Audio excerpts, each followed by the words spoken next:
O presidente Jair Bolsonaro chamou o educador Paulo Freire de energúmeno e afirmou que a TV Escola deseduca.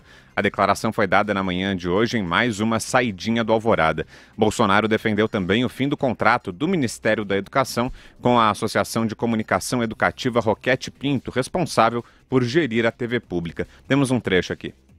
Agora, era uma programação totalmente de esquerda. Ideologia de gênero. E fraca, dinheiro público, fala ideologia de gênero. Então tem que mudar. Reflexo, daqui a 5, 10 anos, 15, vai ter reflexo em cima disso aí. Os caras estão há 30 anos, tem muito formado aqui em cima dessa filosofia aí do Paulo Freire da vida, esse energúmeno aí que foi ídolo da esquerda. Ídolo da esquerda. O presidente afirmou ainda que o valor da renovação do contrato era de 350 milhões de reais, sem especificar o período de vigência. E aí, Thaís, o que é que você achou dessas falas?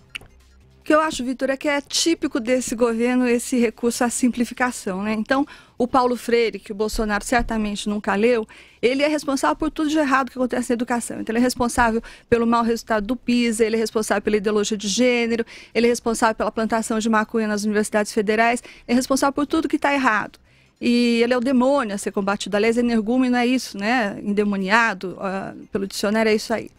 Então, eu acho que isso é típico do governo Bolsonaro, essa simplificação e você encapsular tudo que existe de ruim numa figura pública, essa já morta, inclusive. Mas o que eu mais lamento é que essa fala do presidente aponta para um apoio ao ministro Weintraub e indica que o ministro pode ter aí uma sobrevida, o que é uma tristeza, na minha opinião, porque é um ministro que vai ser lembrado não pelo legado que ele deixou, mas exatamente pelo legado que ele não deixou na educação. Ele vai ser lembrado por uma frase vulgar, num governo cheio de frases vulgares, né? Ele vai ser lembrado por aquela frase em que ele disse que prefere ficar perto da égua sarnenta e desdentada da mãe de alguém que o criticou, uma brasileira, uma contribuinte, uma eleitora.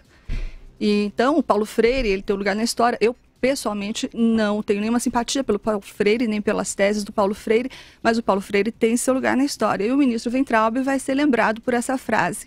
É esse lugar que ele vai ter na história e acho que já está muito bom para ele. Você, Constantino? Olha, eu concordo que há muita simplificação, maniqueísmo e é tentador você explicar um problema complexo com base em um fator ou uma pessoa. Dito isso, eu tendo a concordar com a fala do presidente, nos dois aspectos. Primeiro, a ideologia de gênero é mesmo disseminada e isso é um absurdo que seja feito com recurso público. É algo anticientífico que atenta contra os bons costumes, os valores tradicionais e a família. Em relação à postura do presidente nesse aspecto de apoio, portanto, ao ministro Weintraub, eu acho interessante pelo seguinte: o ministro vinha sendo fritado pela ala olavista do bolsonarismo, né? Ali havia uma divisão, porque o próprio Guru se manifestou a favor do ministro, mas foram pessoas próximas do olavismo que pediram a cabeça do Weintraub. E ele se manifestou nesse sentido e rebateu. Então, se ele fosse derrubado por conta dessa pressão, ele estaria caindo pelos motivos errados. Eu sei que muita gente, todos os progressistas e muita gente que não suporta o ministro e de forma legítima em alguns aspectos, o estilo me incomoda profundamente, estariam comemorando pelos motivos errados e os métodos importam. Ou seja, a gente não pode aplaudir na queda do Weintraub esse estilo, esse método de fritura do bolso-olavismo e, ao mesmo tempo, condenar quando é o Santos Cruz ou alguém mais moderado que cai. É um método em si que precisa ser condenado. Então, eu ficaria muito preocupado se eles tivessem mais essa vitória e o ministro caísse por conta disso. E o ministro está, nesse caso, tomando a medida certa. Ele tem 1000 outros defeitos, mas ele está fechando a torneira do Estado para algo que está sendo usado de forma indevida. E, por acaso, tem nesse pacote aí uma turma olavista que estava, pelo visto, ganhando dinheiro e chiou. Então, ele estaria caindo pelos motivos errados. Sobre Paulo Freire, eu estou de total acordo. Eu tenho um livro que ainda não foi publicado, mas foi escrito em parceria com Miguel Najib, da Escola Sem Partido, onde a gente tem um capítulo lá que disseca Paulo Freire. Tem muita gente que repete Paulo Freire sem conhecer. Eu concordo que dos dois lados. O presidente provavelmente não leu nada do Paulo Freire. Mas se você for ler Pedagogia do Oprimido, Pedagogia não sei quem, tem 1000 pedagogias da vida, né? É realmente um show de horror. pseudo-obscuro e enigmático, onde há apenas a defesa de ideologia pura e simples. O sujeito era um admirador, bajulador de tiranos, dos piores. Ele queria conscientização dos alunos. Ele importou para dentro da sala de aula a visão marxista de luta de classes, onde só há oprimidos e opressores. Os ícones dele de educação eram pessoas como Fidel Castro. Esse é o Paulo Freire. Né?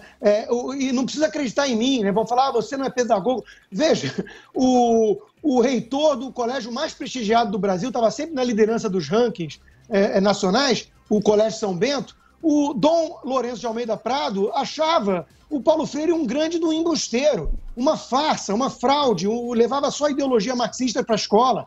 Era isso, Paulo Freire, em boa parte responsável por um estrago danado no nosso método de ensino. Está aí os resultados do PISA, não é tudo culpa do Paulo Freire, mas ele tem uma influência muito grande e, portanto, uma influência nefasta.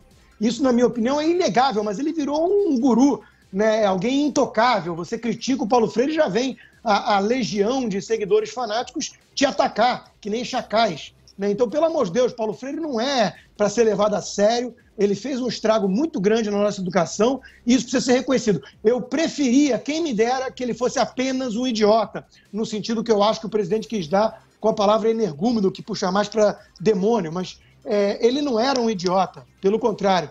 Ele era, na minha opinião, um grande picareta embusteiro. Josias. Olha, um governante que se preocupa demais com o espelho acaba vendo apenas a si mesmo. No caso do Bolsonaro, o espelho dele está nas redes sociais.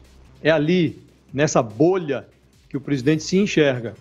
Para assegurar que o seu prazer narcísico se prolongue, o Bolsonaro fornece aos seus adoradores a matéria-prima que o torna mais querido, que torna o seu reflexo nessas redes sociais mais fiel à sua própria imagem. É nesse contexto que o Bolsonaro enfia num debate sobre TV Escola a figura do Paulo Freire. É preciso entender o método do Bolsonaro.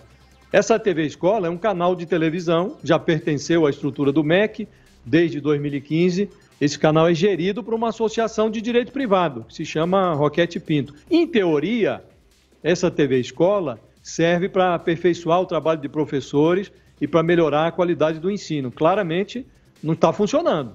O contrato do MEC com essa associação vence no final do ano e o governo decidiu não renovar. A renovação custaria algo como 70 milhões por ano. No total do contrato ia custar 350 milhões de reais.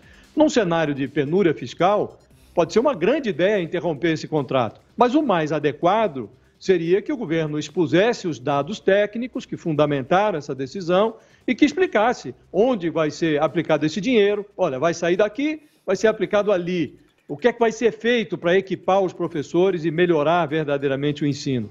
Em vez de dar explicações, o Bolsonaro se limita a dizer que a TV Escola é totalmente de esquerda, deseduca, e nesse contexto ele cita o Paulo Freire e chama o sujeito de energúmeno, responsabilizando o Paulo Freire pelos péssimos resultados de alunos no PISA, que é um programa internacional de avaliação de estudantes. O Paulo Freire morreu há 22 anos. Ele se notabilizou por desenvolver lá um método de alfabetização de adultos, quer dizer, transformar esse Paulo Freire no demônio que fez da educação brasileira esse inferno que é hoje. Isso pode melhorar o reflexo do Bolsonaro nas redes sociais. Libera o presidente de expor ideias para o setor educacional. E a presença do Abraham Weintraub na pasta da educação reforça a impressão de que o presidente não tem ideias para esse setor. Esse é o quadro.